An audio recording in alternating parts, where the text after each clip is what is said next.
Hi friends, welcome back to my channel. ఈరోజు బ్రహ్మముడి సీరియల్లో ఏం జరగబోతుంది ముందుగానే ఈ వీడియోలో తెలుసుకుందాం. మీలో ఎవరైనా మన ఛానల్ని ఫస్ట్ టైం వాచ్ చేస్తున్నట్లయితే ఇప్పుడే సబ్స్క్రైబ్ చేసుకుని పక్కనే ఉన్న బెల్ సింబల్ని కూడా క్లిక్ చేయండి. కళావతి, మా బావ సంతోషం కంటే నాకు ఏమీ ముఖ్యం కాదు. చెప్పు కళావతి, మా బావను వద్దు అనడానికి నీ దగ్గర ఉన్న కారణం ఏంటి? ఎందుకు తనను బాధ పెడుతున్నావు? ఆ దేవుడు దయ వల్ల మా బావకు ఏం జరగలేదు కాబట్టి సరిపోయింది.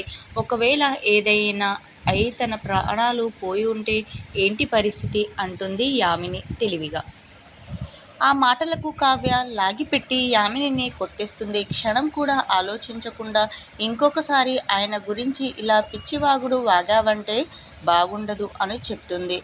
ఇక వెంటనే ఆ మాటలు రాజ్ని మెప్పిస్తాయి. ఓహో, మరి మా బావ ప్రాణాలకు అంత విలువ ఇచ్చేదానివి అయితే తన ప్రేమను నువ్వు ఎందుకు అంగీకరించడం లేదు? తను నీతో కలిసి 7 అడుగులు నడవాలని ఆశపడుతుంటే ఎందుకు ఒప్పుకోవడం లేదు అంటుంది యామిని కోపంగా. దానికి కళావతి తలదించుకుని నిలుస్తుంది, సమాధానం చెప్పకుండా. కళావతిని నిన్ను మోసం చేస్తుంది బావా, చూసావా బావా, చూసావా? కారణం చెప్పమంటే తన దగ్గర సమాధానం లేదు, చూసావా? ఇదంతా చూస్తుంటే నీకు ఇంకా అర్థం కావడం లేదా బావా? ఈ కళావతి నిన్ను మోసం చేస్తుంది. కావాలనే నీతో ఎమోషనల్గా ఆడుకోవాలని చూసింది. నువ్వు ఇష్టపడుతున్నావని తెలిసే నిన్ను తన చుట్టూ తిప్పించుకుంటుంది. మగవారి మనసుతో ఆడుకోవడం, వాళ్ళు ఏడుస్తుంటే చూసి ఆనందించడం ఈ రోజుల్లో ఆడవాళ్లకు బాగా అలవాటు అయిపోయింది బావా అంటూ తప్పుగానే కావ్య మీద ఎక్కిస్తూ అందరి ముందు రాజ్ని మార్చడానికి మాట్లాడుతుంటే ఉంటుంది యామిని. అందరి ముందు కావ్య తన చెంప పగలగొట్టినా ఏమాత్రం మారదు ఈ సైకో. నీకు విలువలేని చోట క్షణం కూడా ఉండాల్సిన పని లేదు బావా. పద బావా, వెళ్ళిపోదాం అని చెయ్యి పట్టుకుని రాజ్ని లాగుతుంది యామిని. రాజ్ మాత్రం అంగుళం కూడా కదలడు. ఏంటి బావా, ఈ కళావతి ఒప్పుకుంటుందని ఇంకా నమ్ముతున్నావా అంటుంది యామిని. తన మీద నమ్మకం ఉంది కాబట్టి ఇంతదాకా వచ్చాను. నన్ను వద్దు అనడానికి కళావతి గారి దగ్గర ఏ కారణాలు ఉన్నాయో కానీ ఇంత ప్రేమ చూపిస్తున్న ఈ కుటుంబాన్ని మాత్రం వదులుకోలేను. వీళ్ళ మీద కోపంతో నీతో రాలేను. కళావతి గారు వద్దు అన్నంత మాత్రాన ఈ కుటుంబాన్ని ఎలా వదిలేస్తాను అంటాడు రాజ్. యామిని బిత్తరపోతుంది. రుద్రని నోరు మూయించిన ఇందిరాదేవి, అపర్ణాదేవి కళ్ళ నిండా నీళ్లతో రాజ్ వైపు చూస్తూ ఉంటుంది. అది కాదు బావా అని యామిని ఏదో మాట్లాడబోతుంటే యామిని, నువ్వు వెళ్ళు, నేను అమ్మతో కాసేపు మాట్లాడి వస్తాను అంటాడు రాజ్. ఇక రుద్రుని, వెళ్ళు రామ్, మేమంతా ఇక్కడే ఉంటాం కదా, తను నీకోసం చాలా తప్పిస్తుంది కదా అంటుంది. వెంటనే ఇందిరాదేవి రుద్రని తిట్టి, తను ఉంటానంటే నీకేం ఇబ్బంది, కాస్త ఆగు అని రుద్రని నోరు మూయించి యామినితో, అమ్మా తల్లి, మీ బావ సాయంత్రానికి ఇంటికి వస్తాడు, తనని కాసేపు వదిలేయ్, నువ్వు వెళ్ళు అంటుంది కోపంగా. వదలను, ఛాలెంజ్. దాంతో యామిని కోపంగా అక్కడి నుంచి వెళ్ళిపోతుంది. వెంటనే కావ్య కూడా వెళ్తుంది వెనకే. హలో మిస్ యామిని అనే గుమ్మం బయట నుంచి పిలిచి యామినిని ఆపి మరీ మాట్లాడుతుంది కావ్య.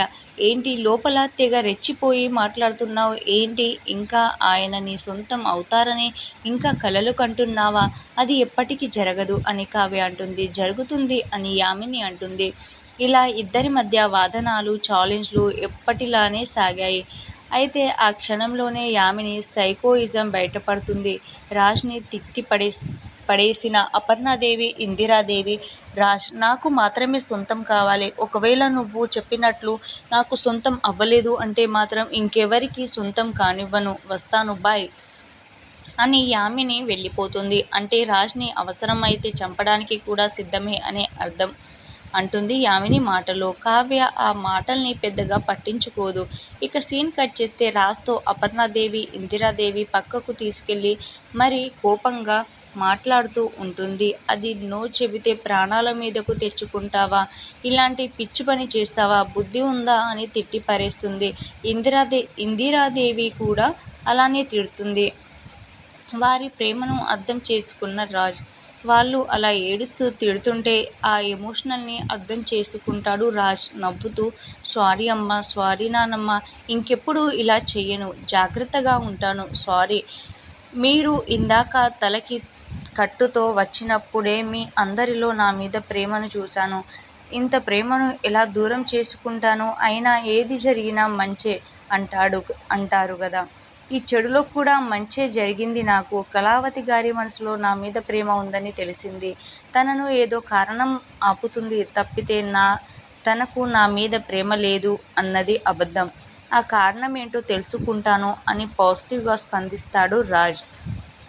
ఇక రాజ్ అలా మాట్లాడేసరికి ఇందిరాదేవి, అపర్ణాదేవిలు కూడా పాజిటివ్గానే వింటారు. నానమ్మ, మేము ఎలా అయినా ఎప్పటికైనా కలుస్తాం. తను నన్ను ప్రేమిస్తుంది, నేను తనని ప్రేమిస్తున్నాను. మా బంధం గొప్పది. వెళ్ళొస్తాను అని రాజ్ వెళ్ళబోతుంటే కావ్య అక్కడికి వస్తుంది. వెంటనే రాజ్ కావ్యని చూస్తూ, కళావతి గారు, మీకు నేనంటే ప్రాణం అన్న సంగతి మీరు చెప్పకపోయినా నాకు తెలిసిపోయింది. కానీ మిమ్మల్ని ఏదో కారణం ఆపుతుంది. అదేంటో తెలుసుకునేదాకా నేను వదిలిపెట్టను, తెలుసుకునే తీరతాను అనేసి వెళ్ళిపోతాడు రాజ్. కావ్య బాధపడుతుంది. ఇక రాజ్ ఇంటికి వచ్చేసరికి యామిని హాల్లోనే ఉంటుంది. బావ, నీకు అర్థమైందా? ఆ కావ్య మనసు